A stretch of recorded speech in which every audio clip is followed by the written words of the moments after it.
Welcome back, everybody, to another month of land projects. I'm Mike Kangas, Honeyland Mike, and it is August. This month is so important in all of these months that we've been working on throughout the year so far. This one is it. These things we're going to go over might seem somewhat simple. I mean, there's a lot of things on here that can take a lot of time, but there's things on here that we do not want to neglect, so we're not rushing into the season and missing all these things and trying to put them all together right before bow season, or even getting into the property when bucks are making their shift from velvet antlers to hard horn. We all know that shift is a big one, and as soon as they go hard horned, we don't want to put that extra pressure on changing their patterns. We want them to stay on our ground, and we want to keep attracting them to come back to our ground. So this month is going to be huge in getting fall food plots dialed in, planted, getting them fine-tuned so you don't have to do as much work when you're in season. And there's a lot of other hunting preparation things this month that are really crucial, and that's going to be a game changer for this fall. If you are usually struggling to get these things done in time and doing them early September, getting into October, like once we hit September, we have everything set up. We've stayed off the property. We're at the point where we don't have to apply a bunch of pressure on the hunting ground, and that's gonna help you succeed this fall. So that's why this month is so important. So stay tuned here for the month of August land projects. Let's dive in. All right, so the thing I have at the top of the list is fall food plots. Now, depending on your region, you want to get like your Brassica mix food sources in kind of in the end of July, early August. We are in west central Minnesota. I'm usually planting them the last weekend in July to the first weekend in August, somewhere in there. But if you have to adjust according to weather and rain, make sure to do so. If you lose a week or so of getting them planted because you're waiting for a good rain, do that. But if you're strapped for time, try to get them in here at the end, early August. Now, this is your time to do it. So if you didn't do it in July, this is it, get it done. And we put in a fair bit of brassicas on our hunting ground and our food plot program. It's just a high volume green source and winter bulbs that are great for December muzzleloader and that type of late food source as well. So we try to incorporate them into our hunting programs here in west central Minnesota and across the nation, really. I mean, there's reasons to have these in your food plot program. But now it is early August. You get those food sources in and dialed. They're around 6 to 8 weeks typically for these plants to mature. So that's how you're going to determine your best time for planting, is just making sure that the first frost date in your region coincides with a later date than the maturity of your plants. So keep that in mind as you're planting. It's still okay to get it in here in August. There's other food sources we can apply as we get into late August, September, October as well, like winter rye, your cereal grains, that kind of thing. So it's not the end all, but this is the time to be on the property getting those brassicas planted. Now that we're in the month of August, I've said this in several land videos already, but there's so many stands we have out there, and I know all of you hunters out there have ideas for new hunting setups or want to maintain some spots that haven't been looked at in a while, and getting things manicured, getting your equipment ready now, because come September, October, if the right conditions exist, then you can just slip into some of those stands that you have set up.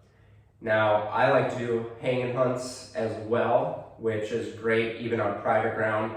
You can kind of mix it up, but if you like to have your stands set up in certain locations and use them on certain weather conditions, certain winds, this is the time to get things fine-tuned. I've got 3 more stands I need to set up here in the month of August and get them dialed, because come September, heading off to Montana to go elk hunting, when I come back, I'm not doing anything. I'm getting ready to just take the bow and head out to the woods once season starts. So, month of August, get your stands dialed and have them ready.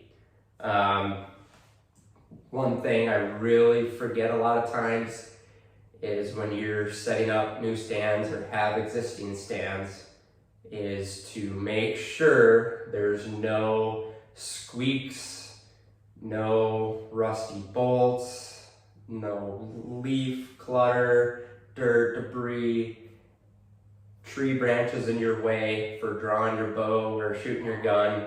Like, get all of those things dialed. Like, those little details are going to make sure you have a fun and exciting hunt this fall, because I don't know how many times I've gotten into a stand that I've been so excited to hunt, and I get up in it, and the first step on the platform, it makes a loud metallic sound, or it makes a creak, or it wobbles, or the stand moves, and you feel like you screwed up your hunt right off the gate. And I've done that in spots where I've only hunting 1 or 2 times a year, and I know they're within earshot of mature bucks. So don't let those little details ruin your hunts this fall. So get the WD-40 out there, check your straps, clean up branches, get those little fine details dialed in. That's the important part here in the month of August. Now, another thing I like to do is starting to manipulate some deer travel with some cut trails. This year, we're starting to back off on the trails we cut for our access, and try to add in some trails we just don't use at all. Make them so they're for the deer, and they're using those ease of access to either your food plot locations or coming into a mock scrape or different areas you want to hunt, and manipulate some of the grounds so the deer feel comfortable and you're not using them, leaving a bunch of ground scent and disturbing that area all the time. So they have these nice paths that they can just use, and you can enjoy and reap the rewards this fall. So this month, cut some of those little trails coming from bedding to food, or making it easier for them to come from bedding into a mock scrape and then get out of there. Another thing for the month of August is to shoot your bow. With this item, I am guilty of this so many times throughout the years, but a lot of times I'm shooting my bow way too late. I'm running into the pro shop way too late to get it tuned, and it's a mess there. There's so many people, and you're frustrated, and you're waiting so long to get stuff done, that if you do it now, start shooting your bow, getting used to it, you're gonna be so much more confident this fall in the woods. And if you're not shooting a bow, getting your rifle or your slug gun or your muzzleloader cleaned, start shooting it now.